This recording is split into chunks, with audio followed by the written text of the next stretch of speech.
It's probably the safest place in our country. Everyone's starting to come here.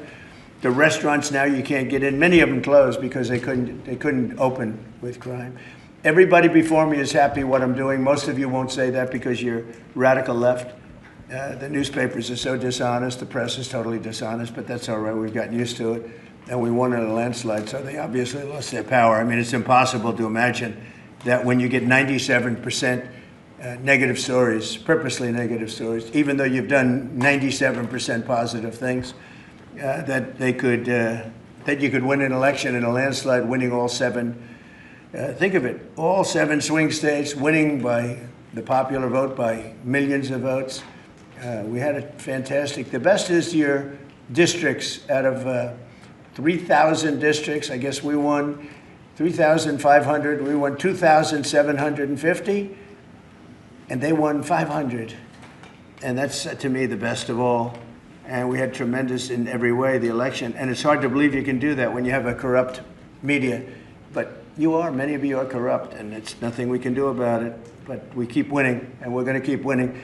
And this whole story on crime is incredible that the Democrats wouldn't be with us. So the mayor of Chicago, I watched him this morning, he said, Trump doesn't know what he's talking about. He only apprehended 9 people. Well, number one, that's false. It's thousands. We'll get into that.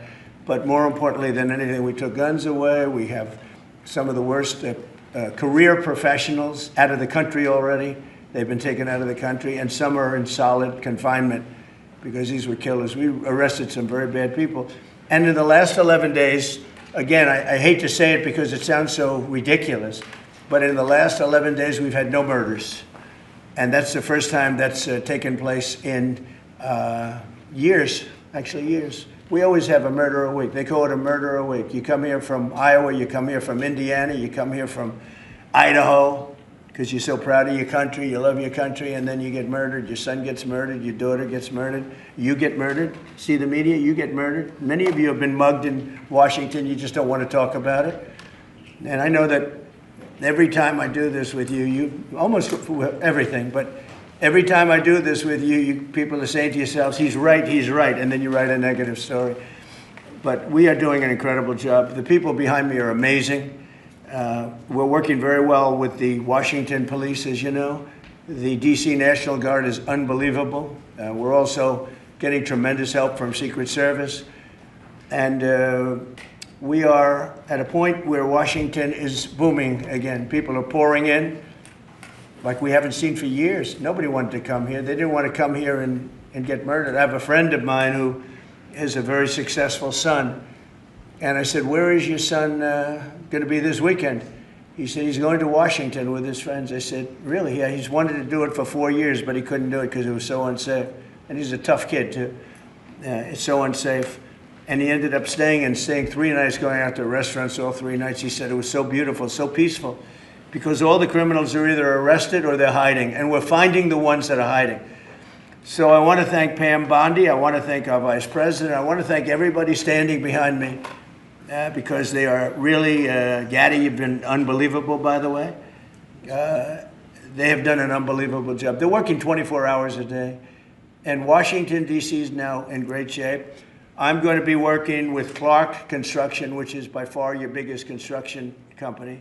And we're going to also beautify Washington. We're going to rip down the broken medians, fix them. We're going to put asphalt on the roads. We're not ripping them apart like these stupid people do. They rip a road. They rip a road down to the dirt, and then they spend 5 years in building the new one, and then it starts settling. You know, the whole thing is so crazy. And they'll spend hundreds of millions of dollars on a road. I'll spend about $2, and it'll look better.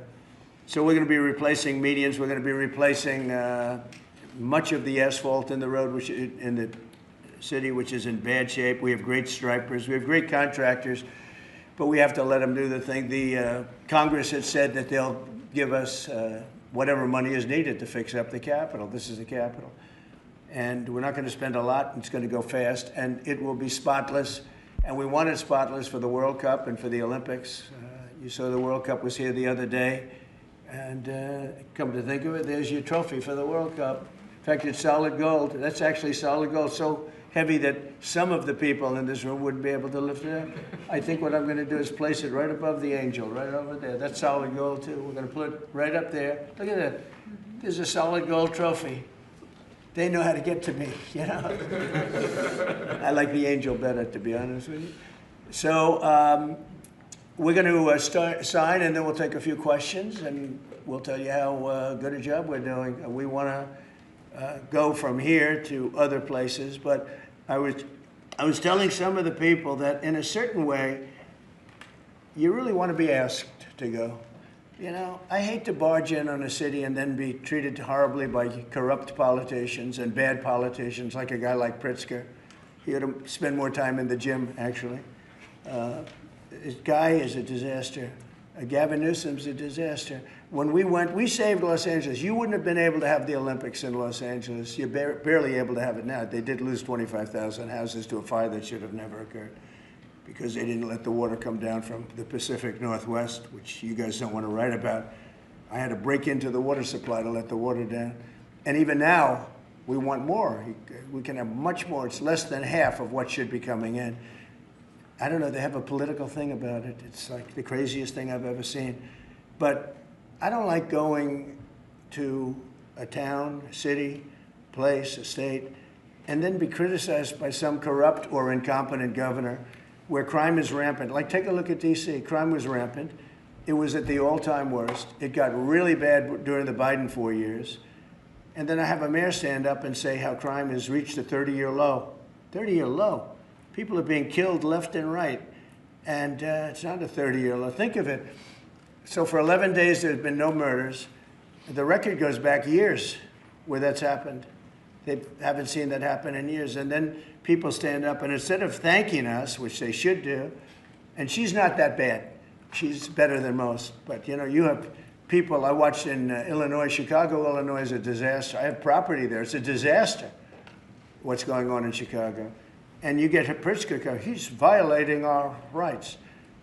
I think this is another men and women's sports thing. I think this is one of those, you know, they call them 80-20 issues. I call them 97-3.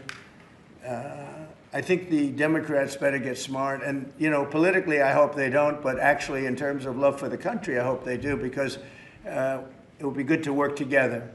So I'm thinking about, you know, when I have some slob like Pritzker criticizing us before we even go there, I made the statement that next should be Chicago, because, as you all know, Chicago is a killing field right now. And they don't acknowledge it. And they say, we don't need him, freedom, freedom. He's a dictator, he's a dictator. A lot of people are saying maybe we like a dictator. I don't like a dictator. I'm not a dictator. I'm a man with great common sense, and I'm a smart person. And when I see what's happening to our cities, and then you send in troops, instead of being praised, they're saying you're trying to take over the republic.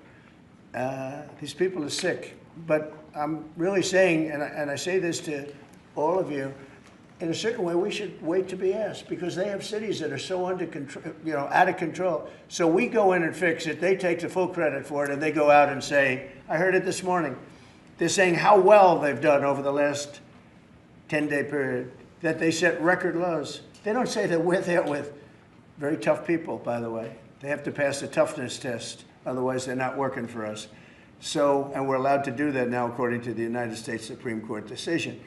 Now, they have to pass a toughness test. If they're not tough, we don't want them for this job. They might be great for other jobs, but not for this job, because they're respected. You saw the gang of kids. They were all huddled up, and a group of soldiers walked up. They never even got over. Those kids ran back to their homes or wherever the hell they came from. They were gone.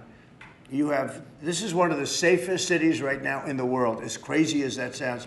And it took 7 days. It took really 3 days, but we're now in our 11th day. So I want to thank you. So we had all of these things, 439 illegal alien criminals have been removed, and we have 6 known gang members, some of the worst leaders of gangs anywhere in the country, MS-13 and Tren de Aragua. We have 2 missing children that have been recovered. They thought they were gone. We brought them back to the family. The family started crying. They couldn't believe that they saw their child again. 49 homeless encampments have been removed. Like, we have the head of South Korea coming in a little while, the president, and he drives down the street. Already, his people have told me, he said, what happened? It's so clean. We always came here, it was filthy dirty with homeless and papers all over the road. That's the other thing. Those roads are swept immaculate, but they're going to be much better in a few months when we put a topping on them. They're going to look like they're brand new. We'll get rid of those rusty old medians that have been crashed into 1,000 times, and they don't fix them. They just let them, they lay them down on the road and they sit there for months. But we don't do that. We don't run things. We run things like we run this. We like clean, we like beautiful, and we like safe, and that's what we're getting. So I'll start signing the executive orders. To me, this is a very, very big deal. One of the executive orders has to do with cashless bail. That was when the big crime in this country started. And I can tell you who did it, when, but I don't want to do that because others followed pretty quickly. But that was when it happened. Somebody kills somebody, they go in, don't worry about it, no cash, come back in a couple of months, we'll give you a trial. You never see the person again. And I mean, they kill people and they get out. Cashless bail. They thought it was discriminatory to make people put up money because they just killed 3 people lying on a street. Any street all over the country, cashless bail. We're ending it, but we're starting by ending it in DC, and that we have the right to do through federalization.